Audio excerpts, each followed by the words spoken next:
Okay, let's talk the Double RT Boxing Show. I'm your host, Mr.A. This is the Ready Talk Boxing Show. Nice little segment I'm making up. Let's talk. Since it is that COVID-19 time, pandemic, everyone's just grabbing boxing scene headlines and just doing their opinions on that. Hey, that's cool. Sometimes I do that. But this is the Ready Talk Boxing Show. I don't need no other things, headlines. And today, the first of the new segment, Let's Talk. The last born, Zolian Tete. What will come of that guy? Will he still be a bantamweight? Will he go up 122 when this is all over? Were you shocked by the knockout of Casamayor? I wasn't. I wasn't. You know, I actually I won it, but I didn't pick. You what they say, you don't bet with your heart, bet with your money. You know, in the fight, I wanted Mikael Alion to win. I wanted him to win. I just didn't believe he had enough power to affect Tete. And you saw that fight. You know, in Tete's last two fights, he didn't look good. He did not look good. Uh, uh, um, Casamayor was able to move. It, to me, uh, he's always had the same flaws in his career, Tete, and even in the defeat, I believe Alion put a blueprint out there to really cause Tete problems. Now it's all the way it goes all the way back to Sosa loss. It goes all the way back to Maruti loss. Um, Pressure makes Zolian not the same fighter. Of course, any fighter doesn't handle pressure well, but he if you throw punches at him, he comes really open just in general. But as combinations come flying at him, he freezes up. Now over his career, he got better. With check hooking, spinning out, and back foot jabbing. But it seems he still has defensive. His defensive greatness is his reach advantage. That's his greatest defensive attribute. But it seemed like he still has the defensive flaws of freezing when you put pressure on him, and he'll try and grab, which he's not the greatest inside fighter, but he has a great uppercut. And to me, what Oleon really exposed or pointed out or led to the discovery of, even though he didn't do it much, but the fact that he didn't do it much let the light be shining like, dude, you're not hitting him because you're not doing this.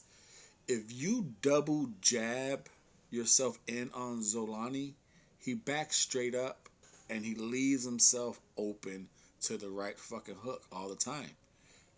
Go watch his whole career.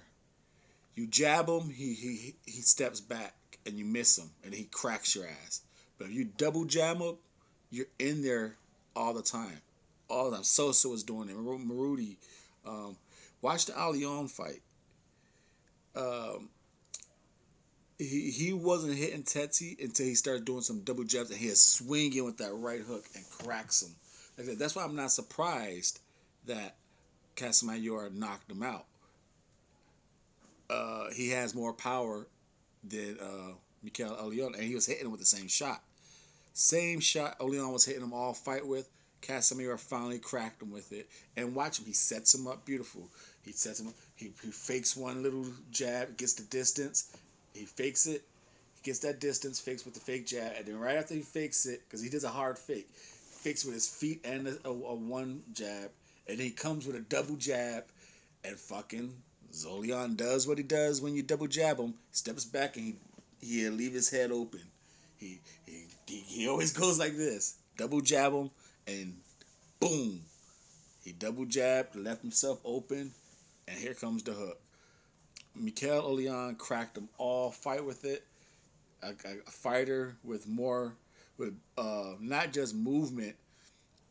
He had better movement than Leon. That's what really helped. Leon looked like he wasn't practicing that movement of it. It didn't look sharp. His movement, like the Lomachenko footwork, looked kind of still thought out in his head and not done naturally. Like Casamayor did natural movement, move to the right, move to the left, move back, and that just kept Zolian off guard. And then when that double jab came off that movement, and bow, the knockout. So it's real interesting to see where the last born goes. You know, offensively, I think he has all the weapons. I think he has the power. I think he has the jab. I think he works distance. You know, he's like I said, over his career, he got better with jabbing and turning you. But his one flaw, and he still has it his whole, just like Deontay Wilder's flaw is the back up with his hands up. If you double jab your way into Tete, he turns and he leaves himself open. Like I said, that it's technically he, who the hell did he beat? You know, I give him credit. Uh, Villanueva, a good victory, a good solid fight. You know, how much do you give Butler? Would you give Butler a victory? That's a nice solid one. You know, after like I said, I'm a fan. I ain't no fucking encyclopedia, but I'm not gonna say I know and like I know his careers. But all I could do is look at the people he fought, go and look at their resume, and how, you know what I mean. Put the numbers together. Okay, he beat this guy who's 14-1. How did that guy get those 14 losses? 14 victories. Oh, he beat 8 debut guys, and he beat no winning records. You know what I mean? And that's what Tetsi got on his career. He got Butler. He got Villanueva, Jose Santos Gonzalez. Nobody's Victor Ruiz. Nobody's Gano. Nobody. Oh, the old man.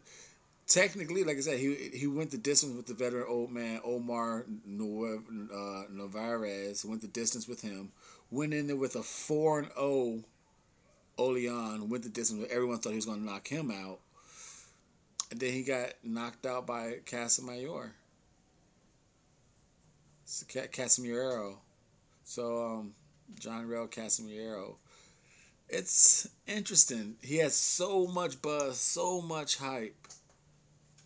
Did he deserve it? No, he just has the eyeball test. He has that nice physique. He looks in shape. He has a nice long jab.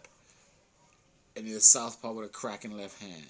He had everything that looked okay, but did he over get hyped? Did he get hyped too fast? That's that's it. What else is there to talk about? Leave your comments down below. I read them, and that's what we'll talk about right here on the Double RT Boxing Show. Stay tuned for more Let's Talk. Thank you for your time and support.